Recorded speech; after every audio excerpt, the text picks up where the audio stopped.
কালকে রাত্রে আমরা জানতে পেরেছি যে সোহরাওয়ার্দী কলেজের শিক্ষার্থীরা ঘোষণা দিয়েছে ডিএমআরসি কলেজ দিয়ে দিবে, এই কলেজের ইটসহ তারা খুলে নিয়ে যাবে। আসলে সেই ঘটনায় আজকে তারা ঘটিয়েছে। আমরা কখনো আশা করি নাই যে শিক্ষার্থীরা এই ধরনের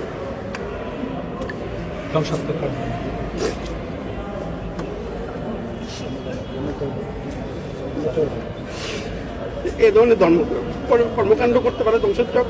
সকল শিক্ষা প্রতিষ্ঠানের শিক্ষার্থীদের তাদের লেখাপড়া, তাদের কাজও লেখাপড়া, কিন্তু তারা আজকে এই ঢাকার সুনামধন্য টপ 10-এর একটি কলেজ, এই কলেজ এত সুন্দর একটি কলেজকে কীভাবে তারা ধ্বংস করলো। আসলে শিক্ষার্থীর সাথে কিছু ছাত্র অছাত্র, কিছু ভাড়াটে, বিভিন্ন কুচুকরি মহল এখানে এসে আজকে এই দলের অপকর্ম করেছে। কিন্তু দেখেন আমাদের শিক্ষকরা, কবি নজরুল সোহরাওয়ার্দী কলেজের শিক্ষার্থীদের আমরা সেভ করে দিয়েছি এবং আমাদের শিক্ষকরা আহত হয়েছে তাদেরকে সেভ করার জন্য। তারপরও তারা আমাদের ক্ষান্ত করেনি। আমাদের প্রায় 50 থেকে 60 কোটি টাকার ক্ষতি করেছে। আমাদের যে